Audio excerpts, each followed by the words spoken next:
Welcome to Rana's Radar. I'm here. It's another awesome, beautiful weekend, not at a car show, but here is another shop tour for you here in Alabama, and I'm going to be checking out Big Oak Garage. So let's go check it out. Let's have a chat with Will and find out what happens here at Big Oak Garage. Will, how's it going? Good, how are you? I'm good. I got to say, man, I love where you're located. Thank you. You guys, this place is absolutely beautiful, and there's a lot of it. Yep. Yep. You know, Posey Road. Yep. That's when I turned into and I thought, wait, hold on a second. What's going on here? Because that was still a good 9 miles out. Right. Tell me about yourself first and where are we standing? So we're standing here at Big Oak Garage. It's on my family's property that has been in our name since like 1901, 1902. My great-grandparents were sharecroppers, and when the landowner passed away, he basically gave them this land. So we've been here ever since. I live here. My sister lives on the land. My dad. I've got a cousin that lives on the land. And, you know, it's just been fortunate that that happened. And, you know, we're on a U.S. Highway 278. And, you know, we live here, we work here, and try not to leave here. No, don't leave here, please. You've got your whole family around you, Yep. Beautiful scenery. The shop is right here. I mean, what more could you ask for, right? You know, I'm a blessed guy, you know, to be able to live and work right here. And, you know, the house is kind of separated from the shop, so not everybody knows that I live just right there, but I won't tell anyone. They do now. They do now. But, you know, well, me and you met at the Rod Run. Right. You had the 66 Cadillac with you. Absolutely beautiful. The Merlot. Once you see it, you cannot forget it. It's one of those cars. I'm going to put a link here on the top right hand so you can check out that car in detail. And that's when we first met. And I thought, It was the first okay. time we met, yep. And since then, Big Oak Garage definitely stuck with me. I was like, all right, this guy does some awesome cars. There's some crazy builds that you guys pull out of that shop. Well, we've been blessed with good customers, you know, and, you know, all these guys that own these shops, you know, you're really only as good as your customer will let you be. So if you got a good group of customers that lets you kind of run wild and be creative, then, you know, good things can happen. Your customers do love you. They do feel like family. Through you, I've gotten to know your customers as well. And they say nothing but good things. But Will, I know that Jim is also involved. Right. That's Dad. Yep. How did you get involved? From what age? I mean, from the time, well, the first story really, I guess I was probably about 3 years old. My dad had a 56 Chevrolet sitting out by the house. It was kind of on a hill. And I got out there and somehow got it out of gear and ran it into a wood pile. So Wow, when you were 3? 3 years old. Okay. And then he built that car, and I wound up basically riding around in the back seat of a 56 Chevrolet as a kid, touring the country, going to car shows and stuff like that. So, you know, I've been involved with this basically my whole life. Nice. Built my first engine when I was 13, 14 years old. Wow. Started drag racing when I was 17 years old. So, I mean, it's just in my blood, it's in my DNA, and it's all I know how to do. That's all you know how to do. And you do it well. I mean, we are going to have a look through the shop, but look what's behind us, everybody. Will, you got to talk to me. What are you standing in front of? So this is a 1961 Impala we built for a guy named Dan Duffy. Car's called Dirty Martini. It done really well for us a couple of years ago. Speaking of Jimmy, there he is in his 36. Ah, check that out, everybody. It doesn't get better than this. Sorry, Jimmy, we're not going to edit you out. We're going to keep you in here when you're going to roll in like this. How's it going, Jim? Doing good. How about you? Good. Good to see you. Look at you. You look awesome. This is an old man in his 2 old cars. Oh, man, this is brilliant, Jim. Wow, you look amazing. It sounds great. But welcome to Rana's Radar. Thank you. What a coincidence. Here we are talking and you just roll in. Yeah. I've just been chatting with Will and, you know, congratulations for starters. This is just an amazing property. Thank you. I say congratulations even though it's been here for so many decades, but the fact you've got family here, the shop is here, I mean, it's really the American dream, isn't it? Yeah, and we all live right here on the property. So what are you driving? 36 Ford Cabriolet. Is it yours? Yes. Now, don't tell me this is your daily. Not every day. Not every We do day. drive it fairly regular. We did our little Hopes Bluff Christmas parade with it the other night. Oh, nice. Wow. This is beautiful. Very nice. And of course, you built this? Pretty much. I bought it partially built and we finished it. Okay. Unique Motor Car in Gadsden, Alabama, who builds a lot of Cobras, actually built this body and started the car, and I bought it partially finished and we finished it. So he built it from the ground up, fiberglass It's a body? fiberglass body. Nice. It's beautiful. Thank you. Sorry to bombard you. I'm going to continue on. You have a good day, sir. All right. Sorry, Will, but how could I not get distracted? I mean, look at this. Wow. How could I not get distracted? Okay, Will, let's come back here to the Impala. So we built it for Dan Duffy out of Marietta, Georgia, and it done really well for us. We debuted it at Grand National for the Slonaker and done really well there. And I saw it. I remember seeing it at the Triple Crown. yep. And as I'm walking, and I think you remember this as well, I'm walking by and I'm like, okay, wow, that's nice. That's nice. The wheels are nice. And there's Will just standing in the background. Fine, don't even say hello. That's how distracted I can get. But I'm so glad it is here today. Okay, wow. But it actually won the Triple Crown the last year at Shades of the Past. Nice. It won Good Guys Custom of the Year.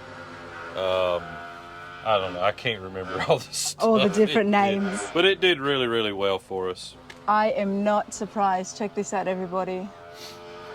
Now, obviously, I'm guessing that dash is all custom. Oh yeah, yeah. This is all billet piece. This is part of the stock grill dash here, but all of this is billet. The bottom piece. Every piece of trim in this car is one-off machine. Wow. Tracy Weaver of Recovery Room Hot Rod Interiors did all the interior and actually managed all the machine work as well. Wow. This is beautiful. And this came to you to get restored. It was in pretty bad shape? No, it was in good shape. Okay. I actually was able to be part of the purchase of this car before we even started on it. So we found a good car before we got started. So That Dan, always helps things, doesn't it? Oh, it does. It does. Dan had a 61 Impala growing up, and he wanted to do another one. So Wow. this is the one we did. Body's been wedge cut, tops chopped, roof changed. Just There's a lot happening here, everyone. 16,000 hours. 16,000 hours. Wow. Yep. Wow. And then something completely different right Yeah. next to it. Yeah, so we built this car in 2015. As you can see all the bugs on the windshield, this car gets drove a lot. This is a 40? It's a 32. 32. Two-door sedan that we built, like I said, 2015, 2016. Y-block Ford, 5-speed, just a real clean kind of traditional hot rod, Traditional 60s hot rod. inspired. Oh, nice. All the engine turned and Wow, very cool. this is one of my favorite ones right here. I love the gold. I'm loving gold these days, everybody. And it's a different gold. Right, this was actually a gold that BASF has a line called Charisma. Okay. And they have candies with that. And this is the gold that goes underneath like candy brandy wine. We were doing a repair job on a candy brandy wine 39 Chevrolet. And we knew this car was going to be gold. We were going to do it 69 Camaro Granada gold. Okay, yep, 67 I've seen Camaro those Granada. ones. Yep. And so Gavin sprayed the gold on this car, and he called me. He's like, "You need to come look at this gold." So I walk in there and I look at it. I'm like, "Oh yeah, that's the one. That's the color for the 32 right there." And so that's kind of how we discovered that color. And, Oh, it's beautiful. just kind of a mistake. Well, we're moving backwards, aren't we? I mean, we've seen two very beautiful finishes, and I've seen another one as well, and I'm Yeah. sure there is so much more. And then you've got projects waiting. Yeah, so this is actually Chris that works here at the shop. That's his daily? Well, he just got it the other day. And so also co-own a company called Grip Autocross. Okay. Where we do an autocross once a month here in Gadsden. And so Chris got this car to turn it into an autocross car. So it was kind of already heading down that direction, and he's excited to get started on it and get out there and race with us. Cool. So you put that event on yourself? We do. Yep, we do. Nice. Whose rat rod is this? So Is this yours? No. This is Zach's. He works at the shop. He actually is a McPherson College grad. He built this while he was in college, and actually originally from Oregon, and he moved down here to Oaks Bluff, Alabama to work at Big Oak, and brought his rat rod with him. Well, you've definitely found the right people. So how many people do work here at Big Oak? We have 11 full-time. 11 employees. full-time? Yep. Okay, let's walk around here and All right. then we can go through the office. All right. And give you guys a nice walkthrough should you decide to come here. That's right. Man, I'm telling you, this scenery is just beautiful. Yeah, Alabama's it's kind of a good little secret. We don't want to tell everybody about it, right? It's too late now. Of course, where you live is beautiful as well. That's true. All right, so this is the office. Yep. Hey, everybody. How are you? Good. Well, you can film me. I'm working. What's your name, ma'am? I'm Wanda. I'm the mom. Oh, Mom. Hi, I'm Rana. Hey, nice to meet you. Got Mom and Dad here. Okay, super cool. All right, everyone, this is the office, but Will take us through. All right. It might get a little noisy. I can get them to. I'll get them to. Okay. Hush up for a second.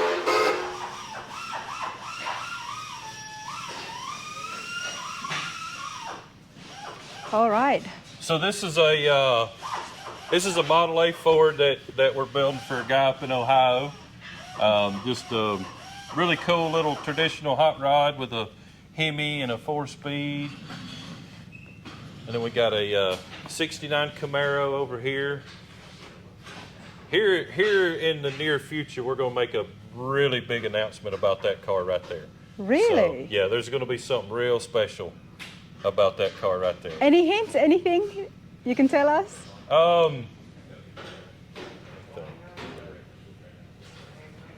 Pretty much everything you see there will not be a part of the finished product. Okay, wow.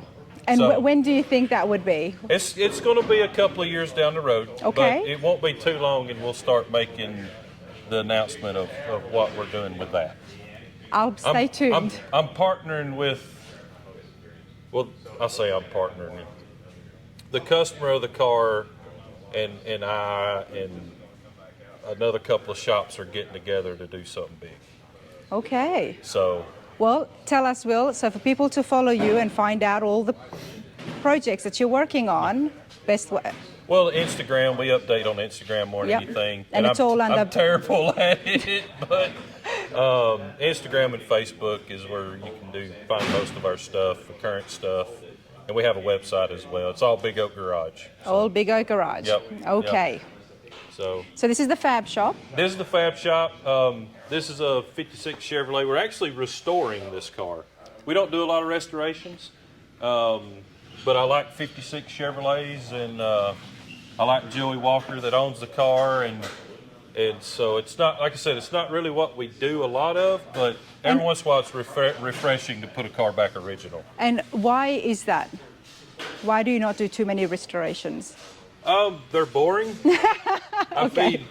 I mean, you don't get the creative juices flowing. There's really not a lot of design, so you're just basically taking a part off, making it look good, and putting it back on. Okay. You're not modifying anything. Like this Model A's been chopped and channeled and sectioned, and all that cool stuff. Where for this, they're just kind of, they're not boring to look at, but it's Yeah. kind of boring work. For the work part. Right, Of course. If you're in this industry and you want to be creative and, you know, let your mind wander, I guess custom Right. cars is more fun. Right, I can right. understand that. And this one come in just for power steering. That's another thing we generally don't do a lot of is just small stuff. But sometimes we can work it in, especially if you're a past customer of Big Oak Garage, like Chantel here. You know, this was her dad's car. Dad passed away, and she wanted to put power steering on it. So we were like, you know what? Come on, we can do a little job for you. So. Nice. Nice. Okay, this place is pretty big. This is the fab. Now we've got some machines here. Yeah, so this is kind of our equipment room. Pretty much everything you need to build a car, from flat metal to build quarter panels, floor pans, whatever you need to do. Lucas right now is working on a transmission tunnel for the Model A, just using the Beverly shear. But we got a couple of 1 mil, couple of lathes, power hammer, planishing hammer, English wheels, bead rollers, you know, pretty much whatever you need to. Does anything get sent out? What about interiors? Interior we do. We send out interior, and then like chrome plating and one-off machine, Okay. CNC machine stuff. Yeah. So. Wow. When did it become in operation, Big Oak Garage? 07. 2007. Okay, Yeah, late 2007, early 2008. nice. So I started when I graduated college or high school. My first job was with Alan Johnson at Johnson's Hot Rod Shop. Who's also here in town? Yeah, he's I've just 10 minutes down the road. Great guy. And then I went to McPherson College and got a degree in automobile restoration. And then I came back and went to work for Jesse Greening Okay, and worked for Jesse for a while, and then worked for a guy named Neil Lee. And I just wanted to be able to do everything at a high level, from bumper to bumper, whether it's fab work, paint and body work, wiring, anything. So it took me about 6.5 years till I got to that point. And well, you were amongst the perfect crowd to do that. Alan Johnson, Jesse Greening, Right. they do amazing work, so they do. you definitely had a great start. Oh yeah, 100%. And I know there's guys that dream of working in shops like that, and I'll tell you, you know, if you really want to work in a hot rod shop, just go talk to them. Yes, Just go talk to Alan or Jesse or myself, or you know, if you have a passion for this, you can be good at it. That's what you got to do. You got to have a passion for it. and those guys are just so down to earth. You know, I've met so many of them as well. They're really not that scary. No, we're just guys that like working on Yeah. cars. You know? And you like it when you see other people, especially younger people who are interested as well in the hobby and they want to get involved. 100%. Most everybody that works here is younger than me. Yeah. I think Philip's the only person here that's older than me, you know? You're going to let him get away with that, Philip? But this is Philip's section here. Okay, so this looks like a very clean area, Will. Now, we just came from the fab shop. What is this? So this is what we call our clean room, where, you know, assembly room where we put them together at, or if it's a car that's coming in, like the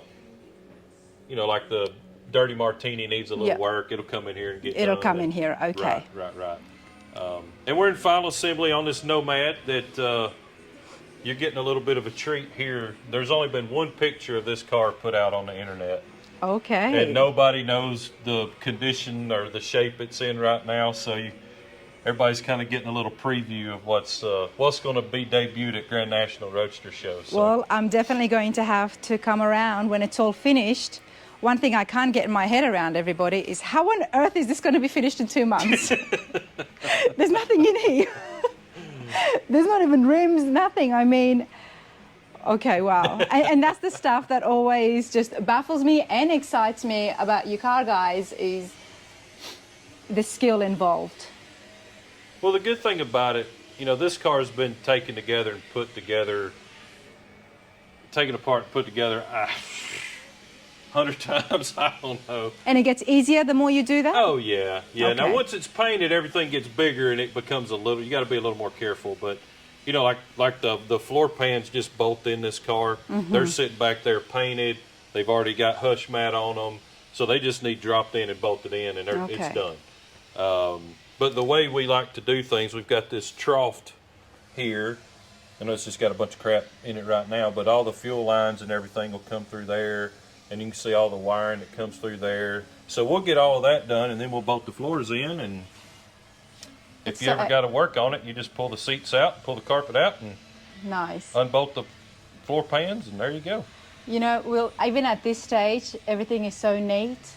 Everything is so clean. I can only imagine what the finished product is going to look like. It's going to be a nice car. It's going to be a really nice car. Wow. So the Keenans have been awesome to work with, and we're gonna show this car a lot this summer. I'm looking forward to seeing the Nomad. So yeah, we've got all the parts kind of laid out and everything bagged and tagged and labeled, and you know, just try to be as organized as possible, you know, when you're at this stage of it. You know, I love coming and doing the shop tours. I know you guys at home have been enjoying it and all the positive feedback, which is why I'm traveling around to give it to you. But for myself, I absolutely love this because as somebody who's trying to build a truck for the first time, and I've had great help. So, you know, the whole baggy system, been doing that from the get-go. Yours is a lot more neater than mine. And now I'm learning how important it is to write it neatly just so you can find it again and to have the parts there. And the other thing I just love what you said before is it gets easier the more you tear it apart and put it back together. It does. Because I learned that we're going to have to do that with my truck a few times. And I was like, what? Yep. But okay, it does get better. And, you know, you guys working at home on your projects, it's nice to see the guys here, the builders here at work. I think it's nice. I think it's inspiring, and I'm enjoying it, so I hope you are. If you are, don't forget to subscribe. That's right. Will, let's continue on. All right. Okay. So this is the body shop. This is the guys that work in the body shop work the hardest. They always have the shortest deadlines, and they're the guys that physically work the hardest, and it's really on their shoulders to make sure when a car's finished it looks as good as the Nomad. Okay, so in the fabrication section, they're fixing up parts. Right. It could be welding, cutting, but then over here is they're getting those pieces that have been fabricated and putting it back together. Right. And then sanding and priming and making the all panels of that happens perfect. here. Mm-hmm. So, you know, we're using body filler and primers and, you know, just a lot. It's just physical work. It's physical work. It's physical work. And then, you know, it takes a while to get happy with something. And in this line, you don't want to be happy with it too early. If you are, it's not going to look good. So you've got to be very patient. But then again, these guys are the ones that always get the short end of the stick because we take too long in the fab shop, and then it comes in here, and then we got a show to get to. So. And then this is the last day, so they're being rushed. Okay, right. I can understand that. We try to get it back here in time so we're not rushed in the body shop, because that's the worst thing you want to rush is paint and body. You know, if you rush it, you know, it's chemicals and they need time to cure. So it's real important to give you guys in the body shop as much time as you can. Has it ever happened where a piece has come in and it didn't fit right? So then they got to communicate back with the fab guys and go back and forth? There's been times where we've had cars blasted, sandblasted, and it kind of warps the panel a little bit, and you start body working it. It's like, yeah, this ain't going to work. So, you know, it has to go back into the fab shop and get fixed, which our body guys can do fab work too. So a lot of times it just gets straightened out back here, but if it's something kind of major, it'll have to go back. There is so much involved in building cars, you know, like that's why when I walk through, I'm like, there is so many here, and I'm, you know, trying to not get anxiety just working on one. It helps to have a team, but more importantly, like you said, you have to have patience. Oh yeah, yeah, you got to have patience, and And all of our customers have patience like crazy too. So So they're not, you wouldn't like me as a customer because I'd be like, well, we got to get this finished in a year. We have to do this. you know, have to be patient. Right. Patience is just a thing when it comes to building high-end hot rods. And you can rush it and you can always tell. Because it's so tough, I was at SEMA, but we've seen each other at other shows as well.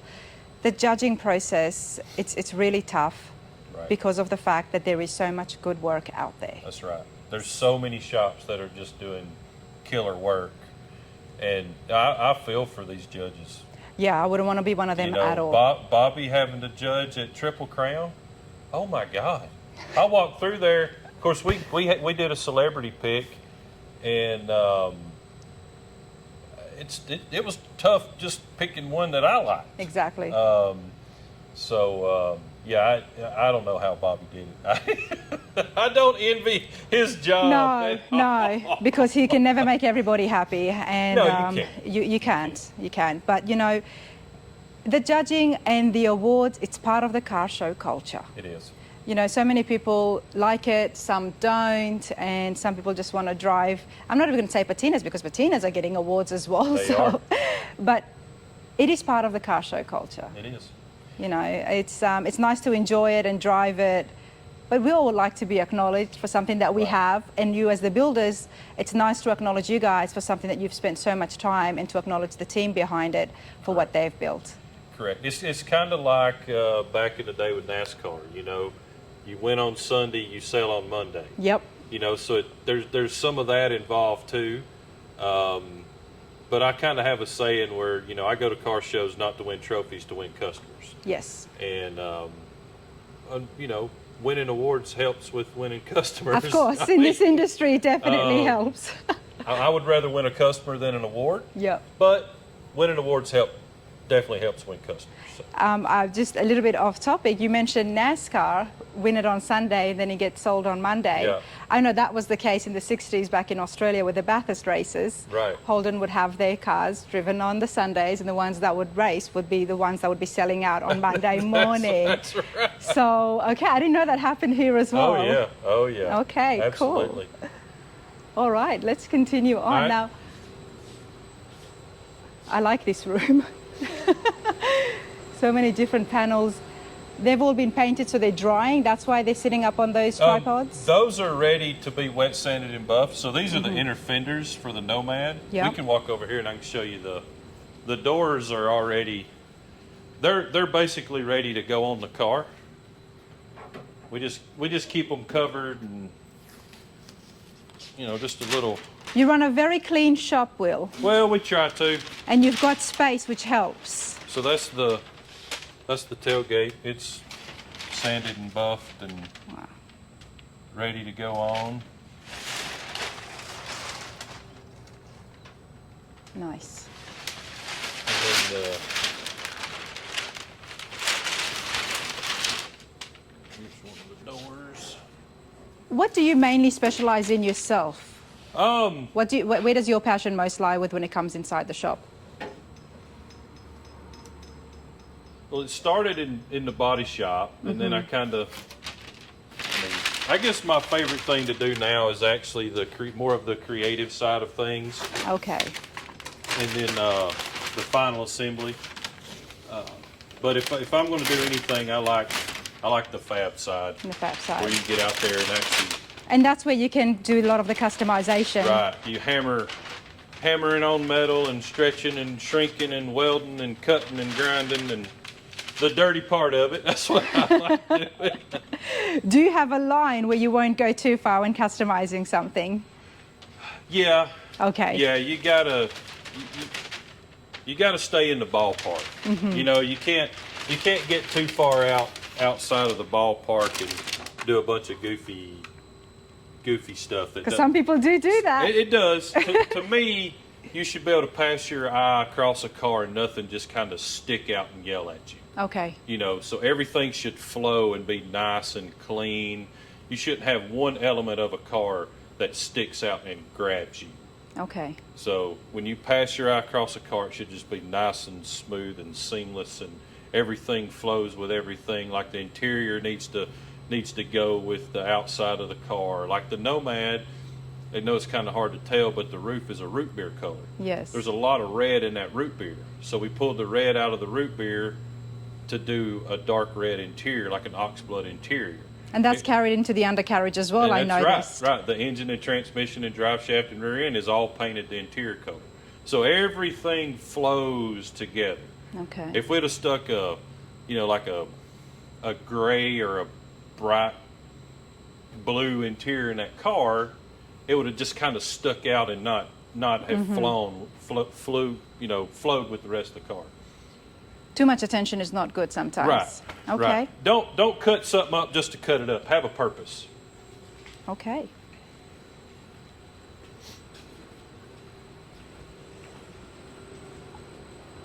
And then this is the last addition that we've made to the shop. We used to have a smaller paint booth that was actually in where the equipment room used to be, or is, and so we needed a bigger booth, and so we added this on, and we've got overhead storage in this room, and just Unicure makes a really good booth, and they're in Tennessee. And they're in Tennessee? Yep, they're out of Tennessee. There you go. So, how many cars can you work on at a time? we work on around 10 at a time. Okay.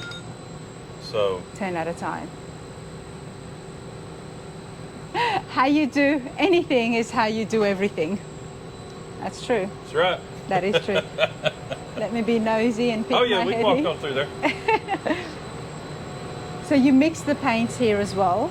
Yeah, we do. We spray REM, which is a BASF brand. Obviously, we use Sada paint guns. We got their stickers everywhere.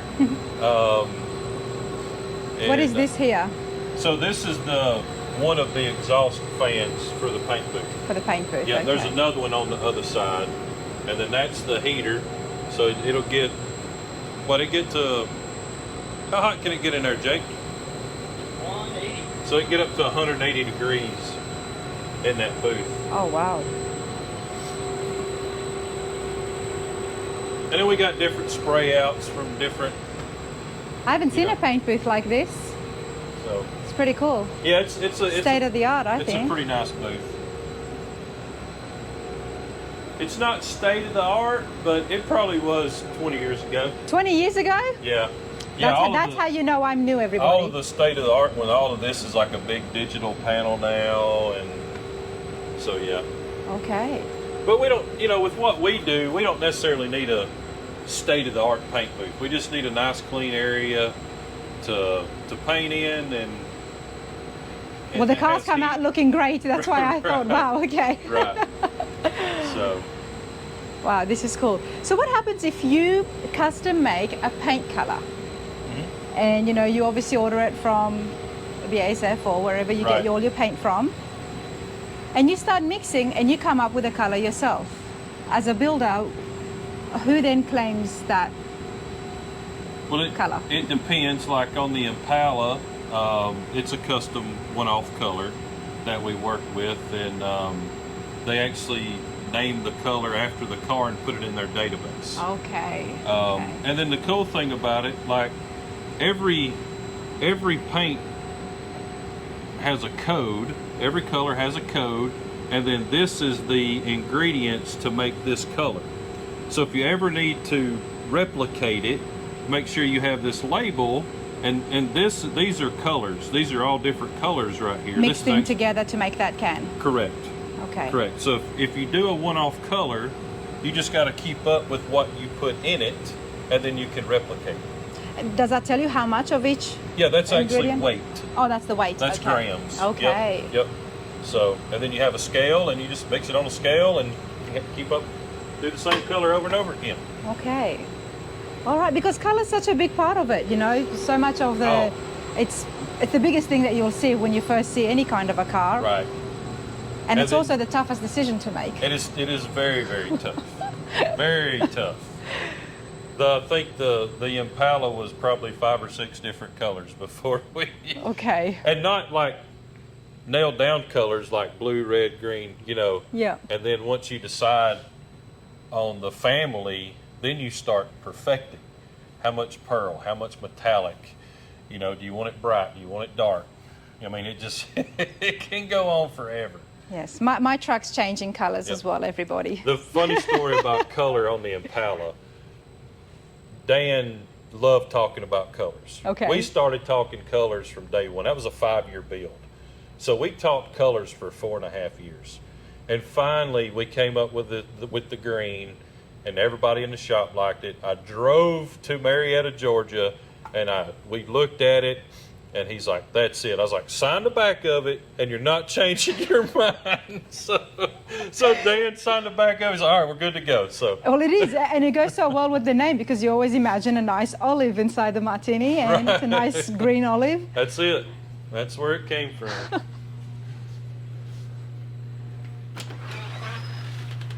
Thank you. The boss is in here giving his Oh, yeah. final look.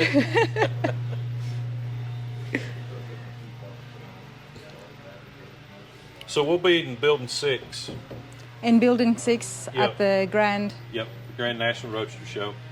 Okay. This is a Slonaker contender car, so it got accepted into the Slonaker deal. So I think they take 12 debuts. So this is getting debuted there as well. Correct. The Slonaker, I've just learned recently about it. You have to like drive it on. Is it a stage? it's not on a stage, Okay. but it's kind of nerve-wracking. You got to pull up, drive your car in front of the judges, and they just sit there and kind of look at your car and stare at it for a while. And then once they're done looking at it, they come up to you and you do a walk around with them and, you know, raise the hood and tell them all about it and what all you did, why you did it, and who you done it for. And then once that's done, you go to your spot and put it in the display and relax the rest of the weekend. Wow, okay. Well, I'm excited. I'm going to be there, so I'm keen to see it all and see what happens there in action. But before we get out of here, what's your favorite car, Will? My favorite car? Yep. 36 Ford 3-window coupe. Very specific. Why? That was just right there at the top of your head. Well, I just think that's one of the most beautiful cars ever built, ever designed. You can do them 5 or 6 different ways. They can be a traditional custom. They can be kind of a modern street rod. They can be left original, and they all look good. They can be tail dragger with skirts. They can be pro streeted. I mean, any way you build a 36 Ford 3-window coupe, to me, looks good. It looks good. Yep. Okay. So well, they are timeless. Right. That's true. They are very timeless. Okay. And you've got these working on you. Is there something that you're already thinking of for ahead for SEMA 2024 or the next Grand Nationals? We've got something pretty cool in the works. Something that we didn't show. Yes. Not sure when it'll be done, but Okay. it'll be probably a SEMA debut 25, 26. It's still got a long way to go. And the thing that I'm enjoying here is the variety of the different cars that you're working on. I love everything about cars. Okay. And one of the things that I've always wanted to do is show diversity. Okay. You know, like a gold 32 Ford sitting next to a green Impala. Yep. You know, and I've never wanted to just build the same car over and over and over in the same style over and over and over. So I like traditional hot rods. I like modern hot rods. I mean, I just, you know, I can find anything on any car that something I like about. And what's the cutoff year that you guys accept in here? If it's cool, You'll do it. we'd like to do it. Everything happens here at Big Oak Garage. That's right. That's right. We hadn't done a lot of late model stuff, which is fine. But you're going to start seeing a lot of, you know, 80s and 90s cars being built. You know, Jesse Greening's already built the 3rd gen Camaro. Yep. You know, we're starting to see a lot of Jeeps and 4-wheel drives and stuff like that being built. Well, they were So, very popular at SEMA as very well. popular at SEMA. So, you know, if it's cool, I don't really care what it is. I don't care if it's, you know, where it was built. Yeah. I mean, I don't care. Well, I mean, it's going to get to that point where we are going to have to start accepting those later model cars. Right. It is very hard for me because I don't really like too much of the stuff from that time. But not everyone is like me, and especially with everybody else just getting older, the next generation, they're going to want to do stuff to those cars. Right, and it's happening fast. It's happening fast, and as long as it's happening, it's a good thing because that means that the car hobby can continue on. Exactly. The culture can continue on, Exactly. and hopefully they won't go too crazy. Well, you know, it's kind of a cycle. You know, like the guys that are my dad's age that grew up, you know, with 32 Fords and stuff like that. You know, unfortunately, we're losing those guys. Yeah. And so the street rods, unfortunately, are kind of not near as popular as they used to be. We're Tri-5s, Camaros, you know, pickup trucks. Holy cow. Oh, yes, Who'd they have thought square body pickup trucks would be doing what they're doing right now? And OBS trucks. Yes. So it's kind of cool to see the cycle, but then again, it sucks seeing, you know, the guys that I grew up around, you know, leaving us and really not building that many street rods anymore. So. Well, I guess that's where you come in and customizing those traditional cars. I like it because, and not so many people may not agree with it, but in doing that, we're still keeping that car alive. Right. Even if it has been customized and there's been a lot of modifications to it, the fact that it is that car from that year, right. It can take someone, a young person, to come and say, okay, what kind of a car it is, and then there's a moment there, an opportunity there for that person to learn Absolutely. about that particular classic. Troy, And to bring them in, you're going to have to customize it and right. make it appealing right. to their eyes. Absolutely. Troy Ladd's got a really good saying where it's respect tradition. You know, you just respect it. That's all we want you to do. Just respect it. You know, and that's what we try to do every day when we're building these cars is, you know, respect the tradition that, you know, the thought process of the design of a 55 Nomad. Absolutely. You know, they pretty well nailed it. You know, you don't have to change a whole lot. And so many of the cars were all handmade at that time.